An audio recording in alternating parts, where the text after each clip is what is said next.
What I'd like to do is show you the 3 videos that I showed you in October, but at a faster speed and with a translation at the bottom, the transcript at the bottom. Is that this, you might as well figure, this is a sales pitch. I'm trying to encourage everyone I know to read this book. I don't think it's going to tell you what the future is, but it certainly is going to give you some background for discussing and creating your own future. I think what he has to say is extremely interesting and has a very nice possibility. As futurists, we talk about possible, probable, and preferable future scenarios. And I would like to suggest that RethinkX and Adam Dorr have a way of looking at the world that might be useful and could be helpful to us in looking at a preferable future.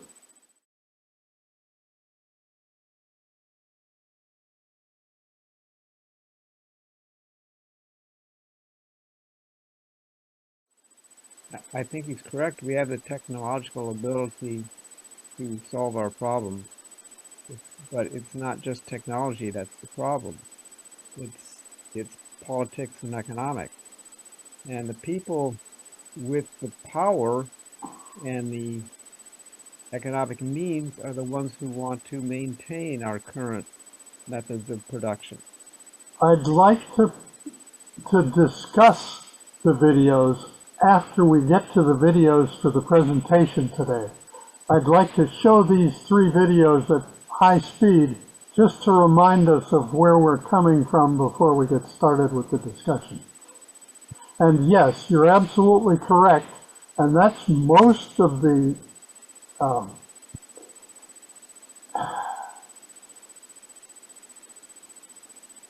discussion around what's probable.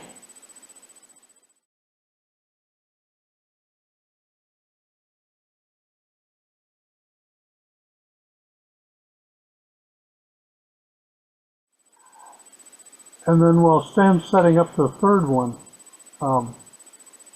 I'd like to mention that these were produced in 2023, about a year ago.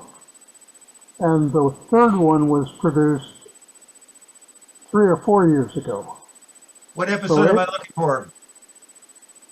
It should be, oh, let me see if I can find it again. Rethinking Energy 2020 to 2030, 100% solar, wind, and batteries is just the beginning. Is there an episode number? Nope. Is there an episode number? No. Okay, I'm terrible typer. What rethinking? Okay, here, right. If you go to RethinkX,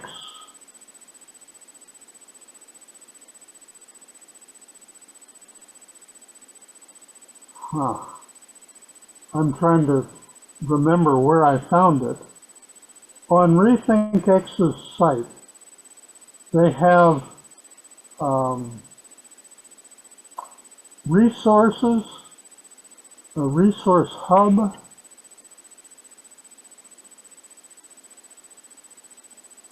with all of their videos. Yeah, I'm on their site. I've got all the videos here. Rethinking Energy.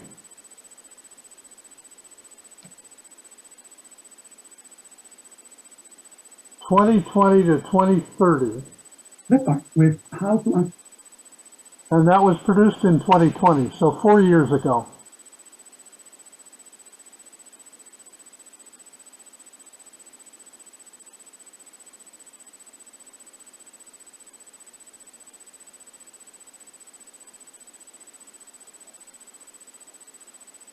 again, this is a review of what we saw in October.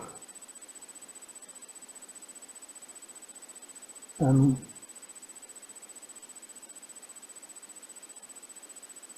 Give me the title again. Rethinking Energy 2020 to 2030. And it was produced in 2020. And it's on my screen for the... I found it. I found it. Yeah, it's right at the end of all the brighter presentations, I found it. brighter videos. And these are all referenced back in October of 2024 on the meetup site, if you want a direct link to them.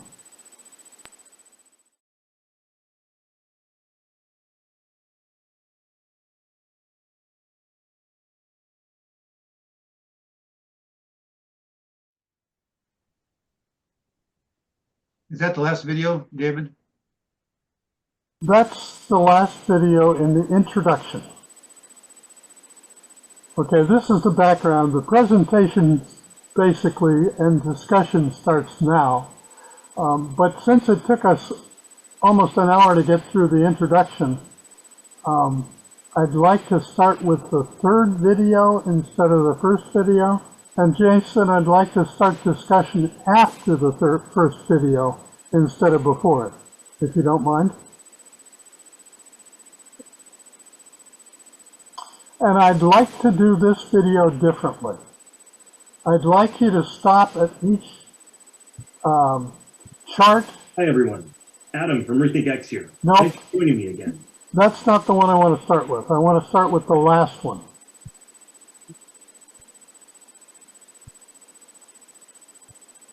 Okay. And play it at standard speed and stop at each chart. At each what? Chart. He's going to show some charts. All right. And I'd like people to have the opportunity to spend a moment looking at them. Right, okay. And maybe if you want to discuss that particular chart, that's probably the place to do it. So see if there are any hands raised at each chart.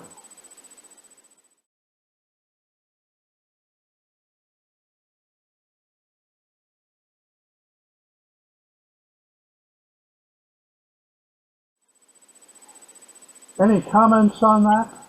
Oh, by the way, this is a Irishman giving a TED Talk in Germany, and it's quite recent. It's within the last year. So these numbers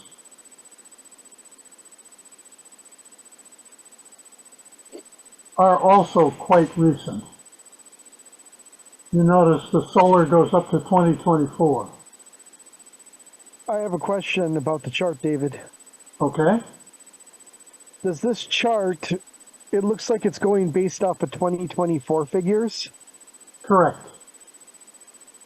So, only presume that if that's the case, logically, it would seem that this is not taking into account all of the power we previously generated up until recently before Germany and Japan shut down all their nuclear reactors. Not to mention all of the other nuclear reactors that have been decommissioned since. Jason, look at the numbers above 8. They're talking about 10 exajoules of global energy supply. Solar started in 2016 and got to 10 exajoules almost by 2024. That's total production over those 8 years, okay? Wind, total production almost 8 exajoules from 2009 to 2024. Nuclear got to about 9 exajoules from 2073 to 2024. Liquid natural gas since 1991 to 2024, total production of energy in the 6 exajoule range. That's what this chart shows. And all he's trying to say is that solar got there very much faster than nuclear did. Okay? Are we assuming that these nuclear power plants are at what percentage of capacity?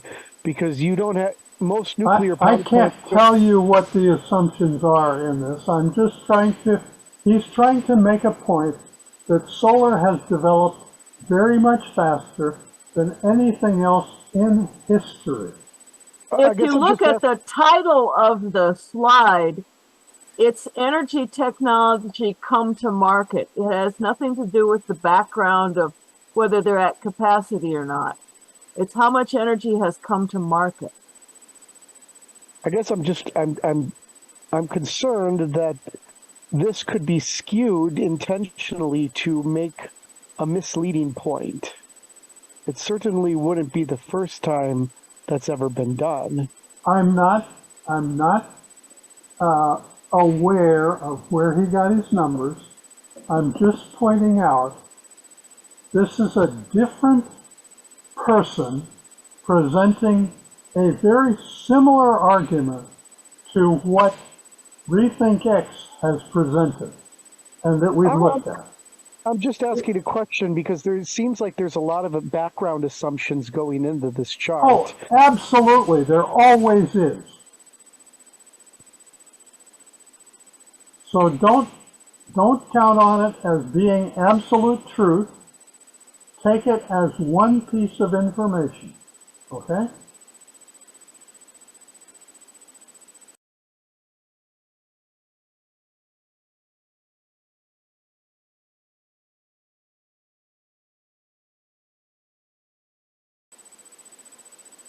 Any discussion on that one? No, I think that's a pretty self-explanatory. And we've seen, this is an example of Moore's Law with semiconductors. We've seen that kind of massive performance improvement and cost reduction in a number of different technologies. We've seen it for computers, we've seen it for cell phones. Now we're seeing it for photovoltaic solar production. And that's the first year that that's happened.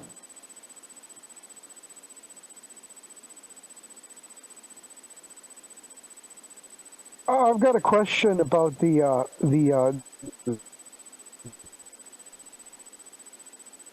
It said that the efficiency, the cost efficiency of solar has gone down by 20-fold in the previous video.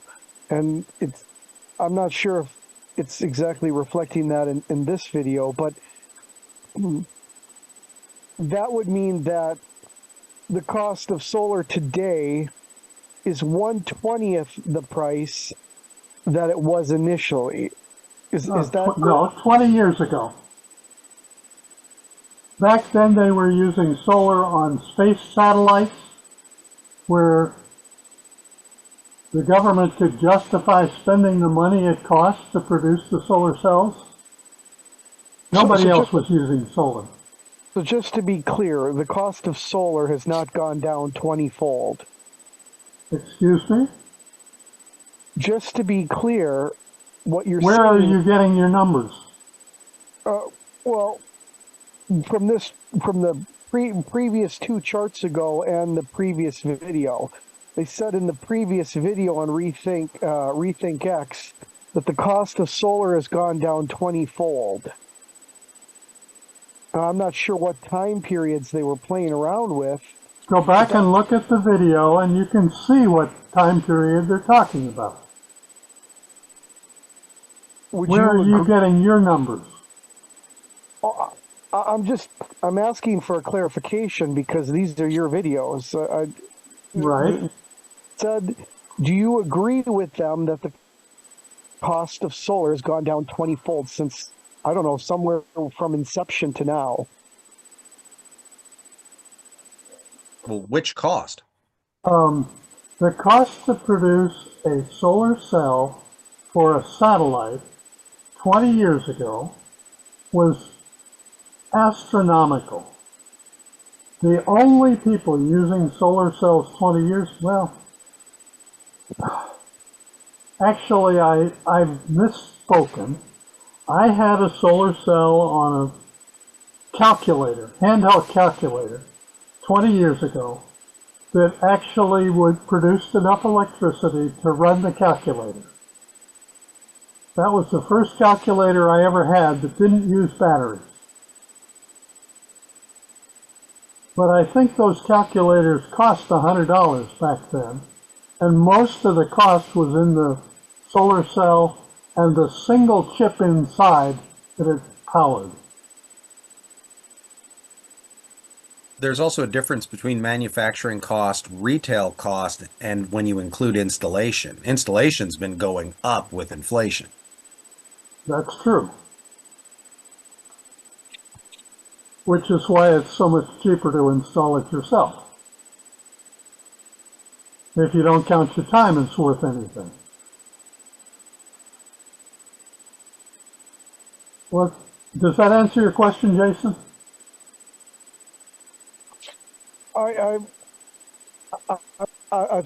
I'm curious to see where this goes. So Okay, fine. Thank you. Tom? I read recently that the demand for EVs has gone down, and that's reduced Tesla's market margin of profit. And I'm wondering if that's looks like an ongoing trend, or if that's just a blip. Anyone have any ideas about that? I have an opinion. I think it's because Tesla has saturated the higher end market and they need to get to the more like I have an electric car, it's a Mini Cooper. I think that they come down to that smaller hatchback market, they'll see a huge explosion in their profits. There are also a lot of people protesting his position on politics. Yeah. This is largely driven by liberal backlash since the elections. So you think it's mostly Tesla that's affected, not EVs in general? Right. No, Other manufacturers are struggling too in the United States. California has just taxed electric vehicles, and now I've been asking electric vehicle owners here in Minnesota, and for one, you got the cost of the infrastructure, but two, even ignoring that problem and issue, the cost to charge an electric vehicle is steadily climbing in electrical costs to the point where it's not quite at price parity with internal combustion, but it's by no means free to drive electric vehicles. And are you aware that Target is giving away the first hour of charge at their stores? Okay, well, let's just ignore what I previously said. What about all of the issues with electrical vehicles that have popped up recently?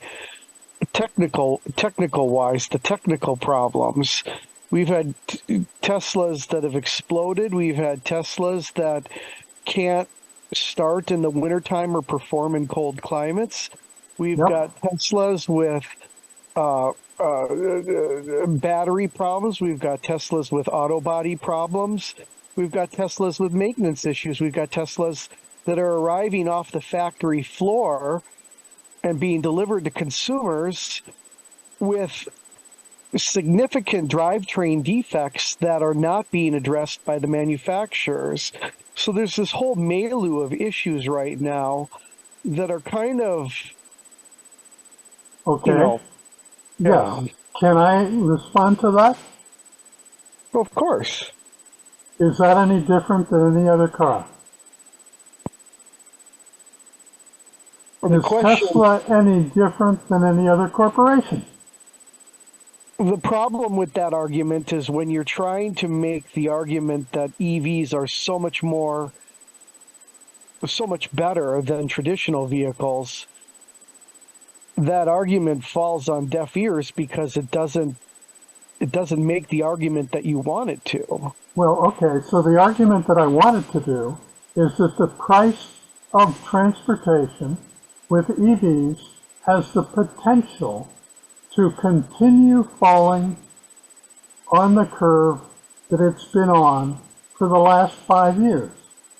And if you look at that, you'll see in China, electric vehicles are cheaper than internal combustion engine vehicles. Okay? They have been for the last 3 years. They've been cheaper in China to buy an electric vehicle than to buy an internal combustion engine vehicle. Now China is shipping those cars abroad. Their production has saturated their market.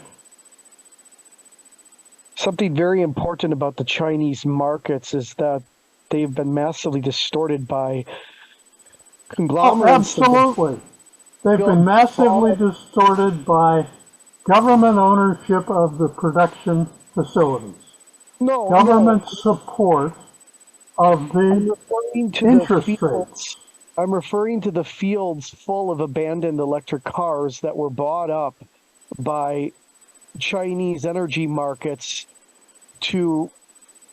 as a sort of a Ponzi scheme. You could find this on YouTube. I sent you some information on this, David, a while back. There are literally football fields full of unused, abandoned, trashed electric cars that were bought in sort of a quasi-Ponzi scheme by the Chinese markets to massively distort the because they were being given financial incentives by the Chinese government to do this. There was a loophole that they exploited. I suppose I could post the information down below in the chat. Why don't you? It's the most massive distorted market in the EV field. And China makes more electric vehicles than any other country in the world by a large margin. Okay, A lot of them. Yeah. I would like to add to my comment a little bit is that we should not look only at photovoltaics. Fairly recently, there's been some big advances in hydrogen-powered vehicles, and that could even surpass the savings at some point of EV. So the technology keeps marching on. That's true, but probably not economically important. Not at this point. I say that because the efficiency of changing water into hydrogen and then using it in a fuel cell is something like 60%, where the efficiency of saving the electricity in batteries and using it in electric motors is something like 90%. So if your electricity comes from solar cells, photovoltaic cells, where there isn't any cost to the power, the potential advantage is significant. We'll see which one actually reduces the cost to the consumer faster. Okay, we have a lot of other hands up too. Yep. I think H. Tom is next.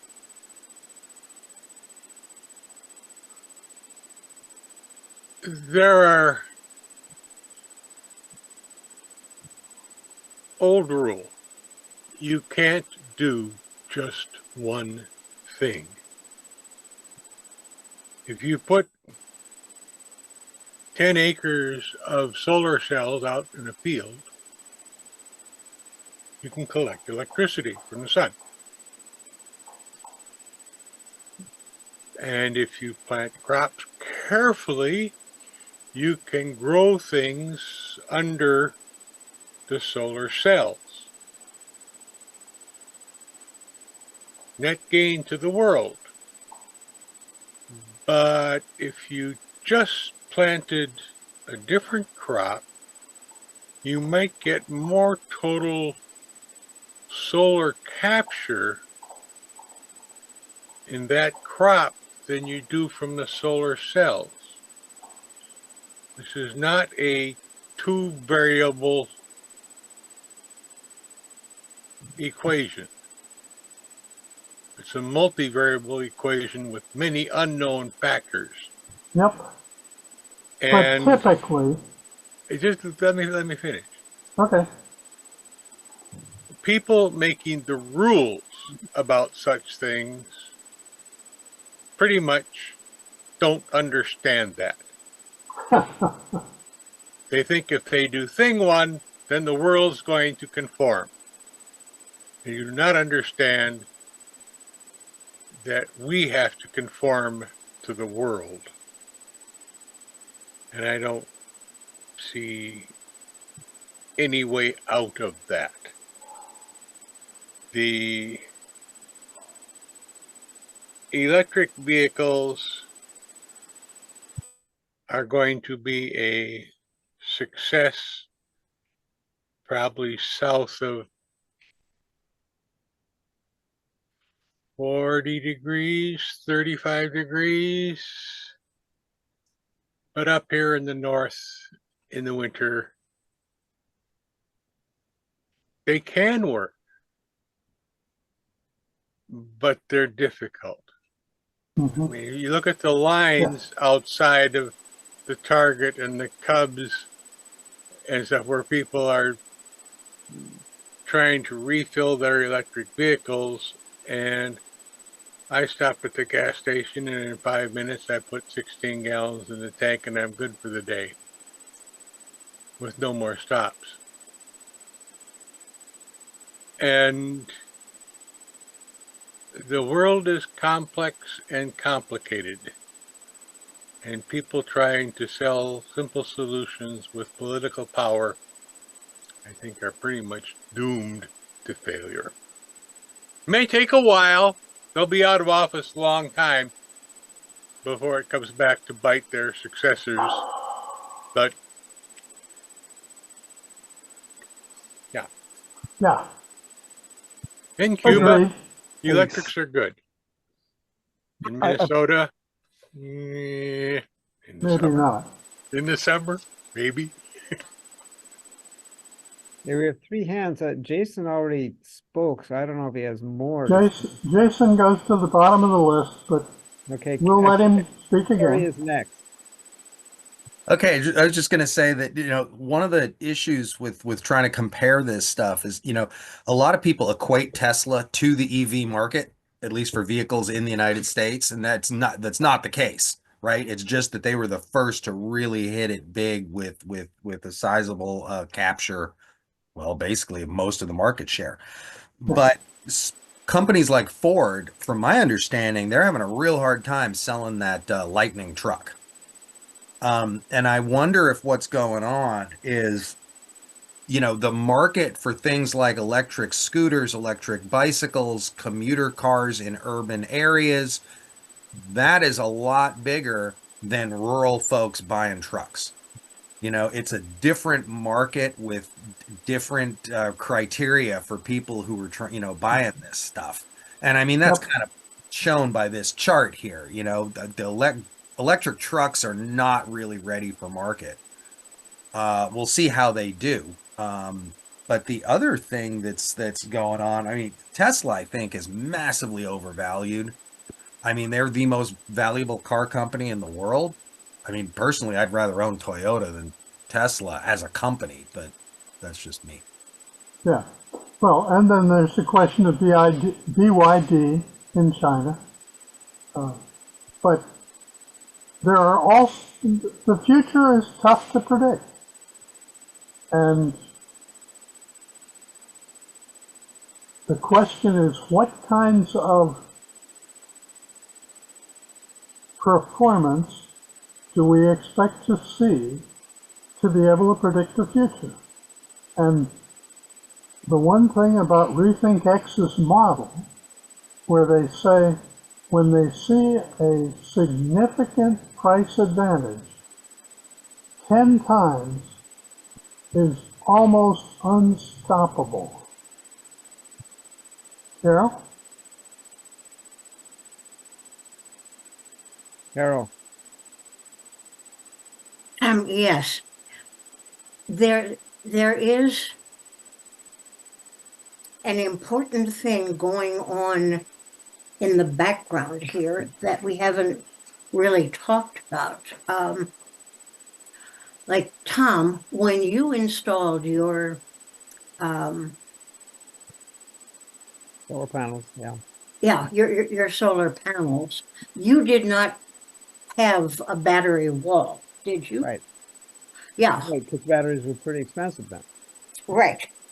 And I am suggesting that there has been a major transition when now practically any new solar installation, even in a house, comes with a battery wall.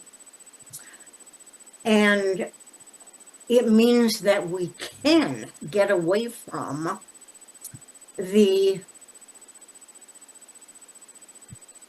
you use as much of your electricity as you can, and then you dump the rest into the grid. And it looks to me as though the advantage there is enormous in that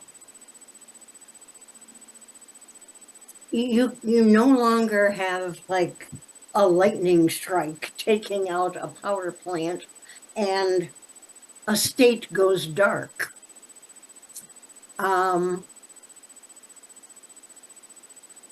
You know, with just a little bit of reconfiguring, we can have a totally distributed electrical power system where you cannot take out a state or, you know, a major area.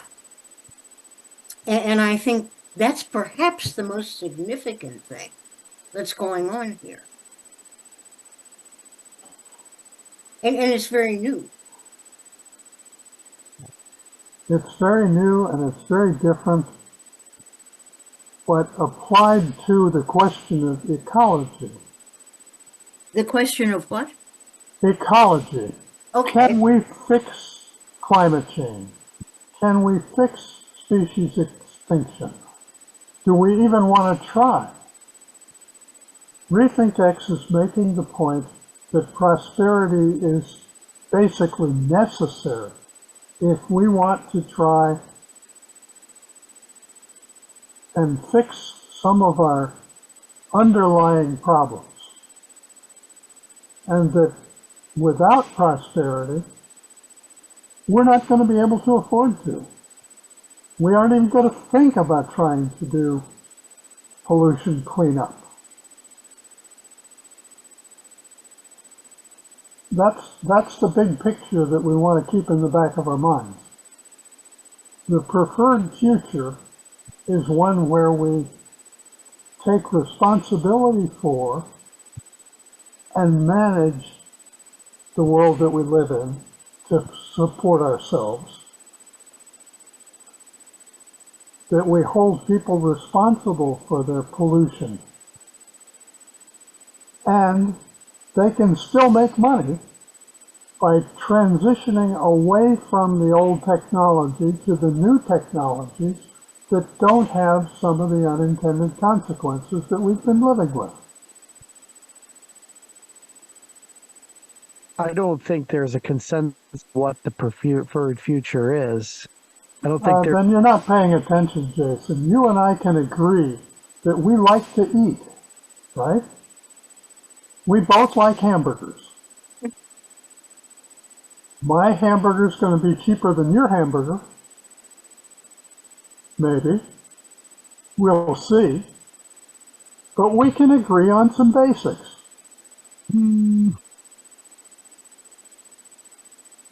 H. Tom? Carol, I'm sorry. Carol, were you done? Carol. Yes, I just wanted to point out this. Your hand's still up.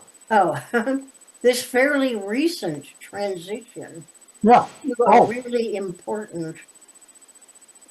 And this particular presenter is calling it a revolution instead of a transition. And that's an interesting point. Hey, H. Tom? Well, all revolutions are transitions, so there's yeah. It's a question of semantics. That's not why I put my hand up. Big power is a difficult thing. It's ooh and ah, and here comes this big new transformer to be put in place. The design of that transformer was probably made 10 years ago.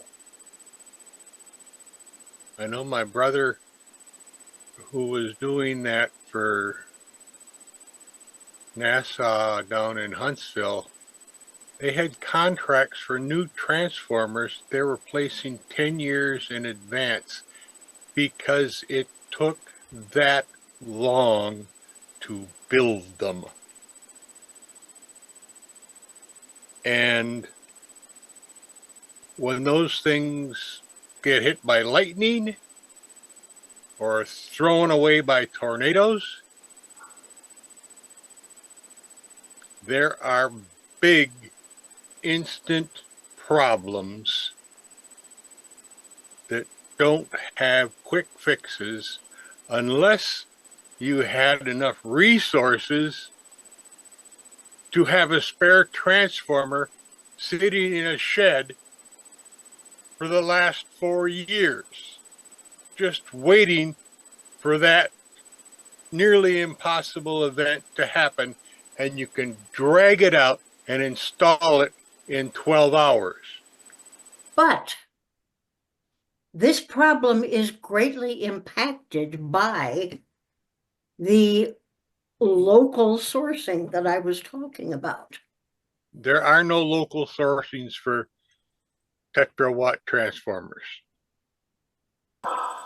But if you are not dependent on the grid, if you get all the electricity you need from your roof, it becomes much less of a problem. Yes. But if you are using more power than you can collect from your roof, you have a problem. And most big industry uses much more power than they can collect from their roof. Yep. There's no question that solar is distributed and limited to roughly, what, a kilowatt per square meter. If you've got a good installation. Yeah. What percentage of American homes generate enough rooftop power from their private solar cells to be energy self-sufficient? Not very many. South of 40 degrees, it might be possible. During the summer, Xcel Energy pays me. I generate more than I use. Yeah. You're at 45 degrees. Is that including what you consume with your electric vehicle, Tom? I have a hybrid. I don't plug in. Okay. Because that would make a huge difference. The reason we're talking about this in the first place is carbon pollution, the environment, correct? Yep. one flight on one private jet is equal to the carbon output, the pollution output of roughly 400 private vehicles on the highway. Cars. Seems And to there are me 400, and there are 400 seats in the airplane.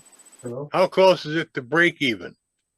it seems to me that the real problem that we should be throwing a bloody conniption fit over is all of these private jets that politicians and celebrities use for 3-4 people globetrotting around the world. And oh, by the way, it's these very same politicians and celebrities that are virtue signaling how bad it is for the environment not to have electric vehicles. I'd say that not only is this the height of hypocrisy, the very people, the very persuasive, influential figures in society that push for all these changes at the base level are themselves not We're fine, thank you. I'm kind of busy. Take care, not man. following through with their own, life philosophy. They're not willing to give up private jets. The politicians in Canada, the United States, Europe, they're all flying around. Jason, would you bring the point you're trying to make back to the topic? Point is that Jason's big on conspiracy theories. the point is that I've listened to the testimony in Congress on semi-trucks, and local utilities and cities laugh at small or medium-sized businesses when they say they would like to have a fleet of electric semi-trucks when 15 electric solar trucks, semi-trucks, would exceed the output capacity of the entire city combined. Now that's testimony in Congress. This is not conspiracy. I think some people are delusional with their facts and math. Electric semis are very good for transporting groceries from the Cubs warehouse in Hopkins to the Cubs in Egan. They are very bad at transporting groceries from Florida to the warehouse in Hopkins. There are no semi-trucks that run off electricity. Actually, Yes, there are, Jason. Yes, there are. Maybe we should move on. David, what's next? Oh, go ahead, Stan, to the next video, to the next chart. And Jason, your hand's still up. You might want to take it down or we won't call on you.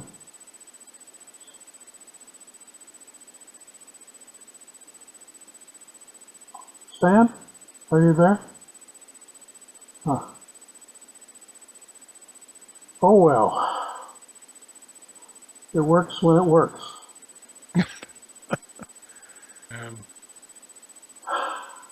Stan's doing something. I'm not sure what. I'm not either, but I'm guessing he's not at his desk. He's not at his desk. I'll call him quick.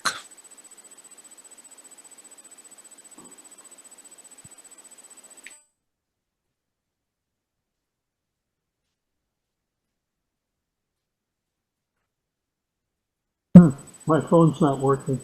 Sorry. Well, until he gets back, we have... Can only he unshare? Well, probably not. We'll see. Oh... Just a comment. This chart shows extremely high number for buses. I'm not sure. Is that what? I mean, maybe that doesn't mean buses. Maybe that means small transportation in well, Asia. global annual electric vehicle sales market share, and that includes microbuses as well as buses, but most of those are probably being manufactured and sold Please in rejoin the China. meeting. I'm sorry? There was a comment that somebody just made. I don't know if it was intentional. David, go on. I'm not, I would like to show the rest of this video. Yes. And maybe stopping at every slide is not. Right. We'll never get through it if we do that. Well, we have half an hour, and it's a fairly short video. It's only about 10 minutes.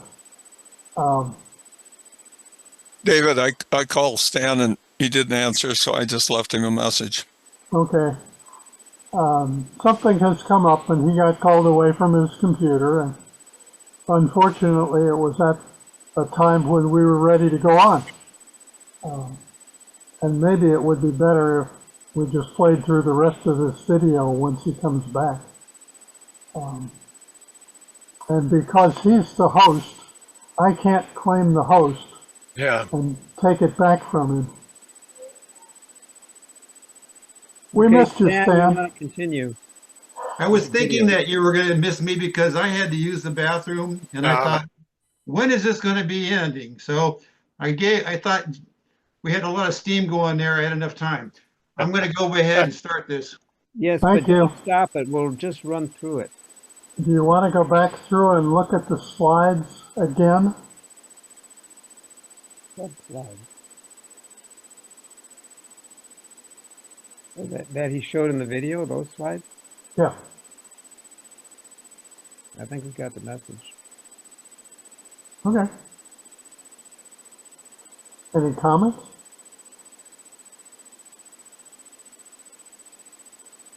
Well, I think that the power of the incumbents that he talks about is challenging specifically because the propaganda machine is owned. The Congress and the media are pretty much owned by the old incumbent powers, and so all of these talking points.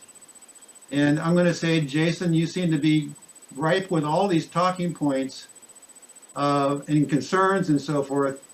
I think that's what I experience when I visit my colleagues and my co-workers, or when I went to my last reunion down in Shenandoah, Iowa, which is very rural in regards.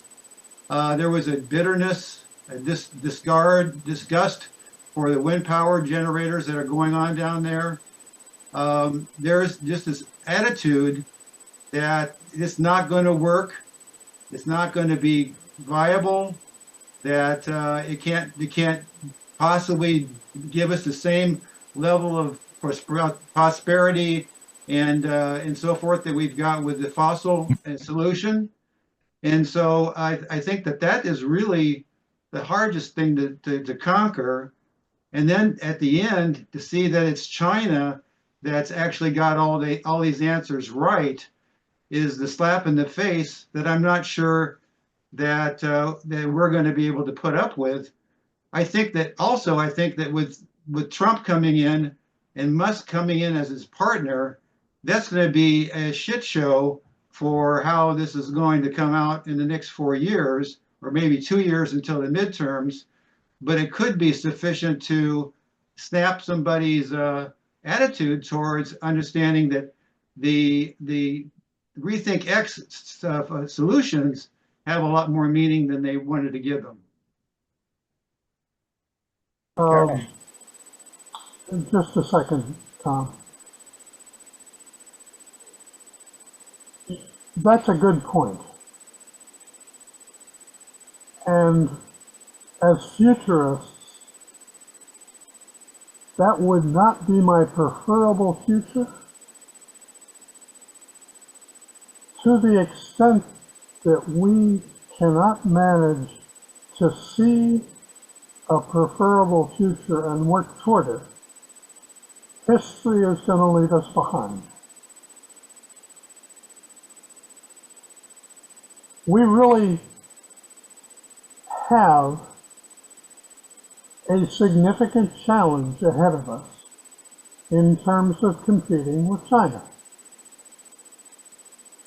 Now, China doesn't do everything right.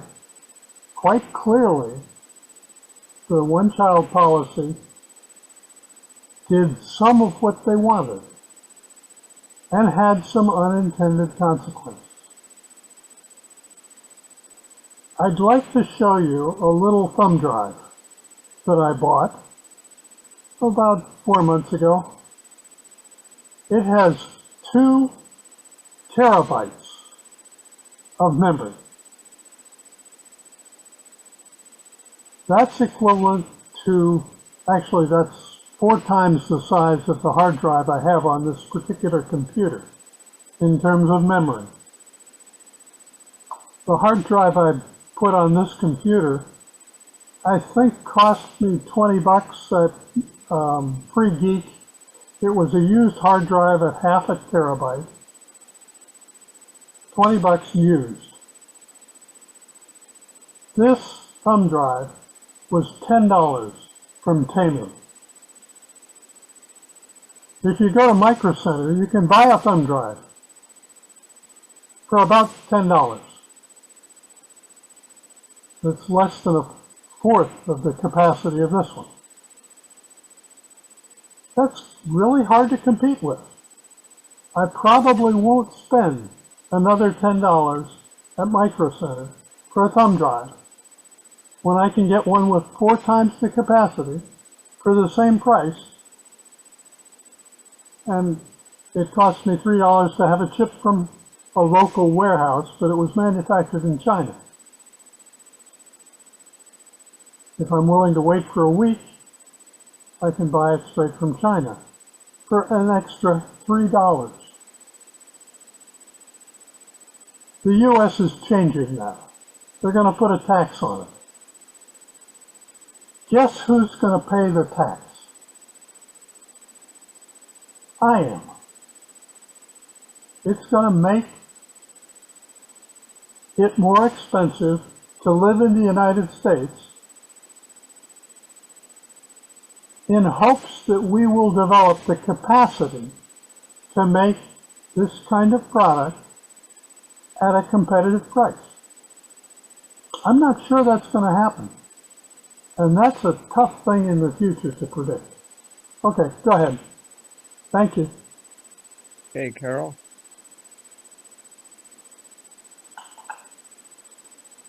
Yeah, this is a question for David. It seems to me I remember that about 2 years ago, everybody was talking about China building coal-fired power plants all over Africa.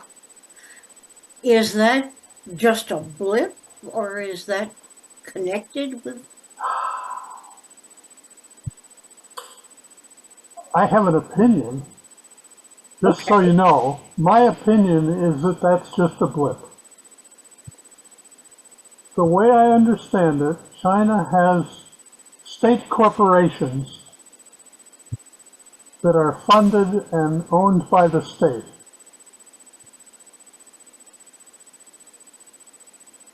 They're going to want to supply their technology to anyone who will buy it. And so if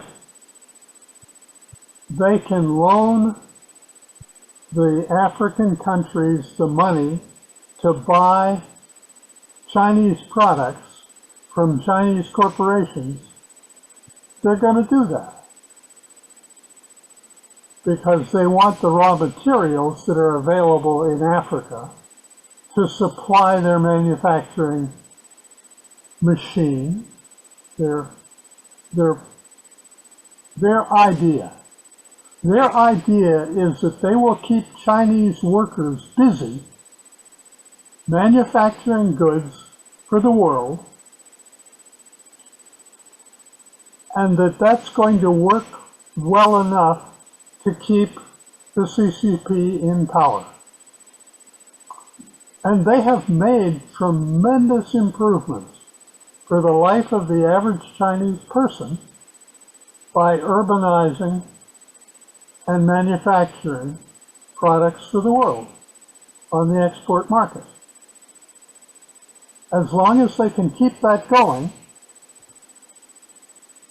they've brought a billion people out of poverty in the last 50 years. That's a tremendous improvement for the well-being of humanity in general.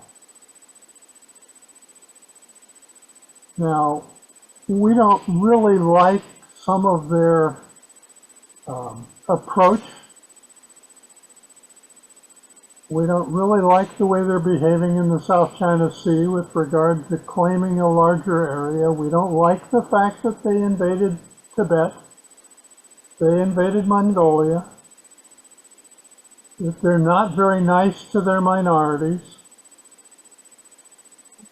It's not clear that we have the power to enforce what we like on the rest of the world, nor the ethical justification to do that.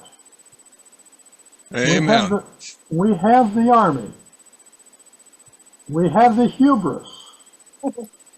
I'm not sure that we have any justification ethically. But in terms of your question, yes, a couple of years ago, there was a big deal about building coal plants in Africa. From an environmental standpoint, that's not a good idea. And it's not sustainable. But they also have government-owned corporations that are building photovoltaic cells. And when he talks about 18,000 people in R&D for a battery company, now it's the biggest battery company in the world, but that's a huge R&D department. I don't know that any other company in the world is going to be able to compete with them. Depending. Because obviously, as technology advances, they're going to know what most of the other battery companies in the world are developing and researching and what the R&D looks like. But that's a huge competitive advantage. And because they're the biggest battery company in the world, they have the cash flow to maintain that advantage. Now, if they behave like most other corporations, they'll pay attention to their biggest customers and they won't advance with technology. But there are more people studying the way technology advances, and that's what Tony Seba and RethinkX have been doing for the last 15 years.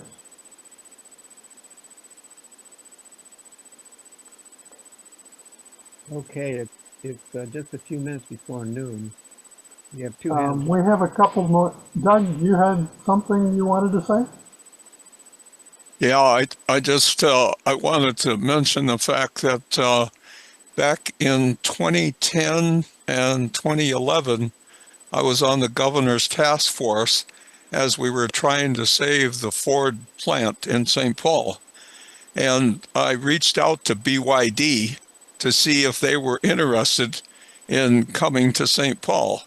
And for about a month, we had some interest. And I think what happened is that they looked at the facility and how Ford had let it run down and everything and decided, no, that wasn't for them. But I look back now, and that company has just done so much for the electric vehicle industry in other places in the world. But the U.S. as usual is going to put up a barrier to letting their vehicles in that are at the time were not maybe quite as good as what we've got, but now yeah. are better. That it just makes me wonder that it would have been interesting if we'd have been able to pull something like that off. So, and this whole conversation this morning has just made me think about that. And to the extent that China is subsidizing our economy by selling us cheaper semiconductors, that's a good thing for the individual. It's not necessarily a good thing nationally, and that gives us something to talk about. Yeah. What kind of future do we really want? Jason? Carol? Well, the future doesn't really damn what kind of future you want. It doesn't work like that, I'm sorry to say. That's a wonderful topic for discussion for another day, and would take another day.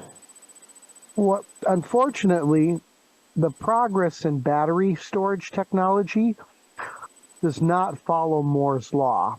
We have seen Moore's law follow that principle with semiconductors. Semiconductors have nothing to do with battery storage technology. Maybe that would be a logical argument. Have you heard of Wright's law, Jason? The semiconductor technology. Wright's law preceded Moore's law and basically said, when you manufacture something, the more you manufacture, the better the improvement in your learning curve. It gets, but not necessarily improving in technology.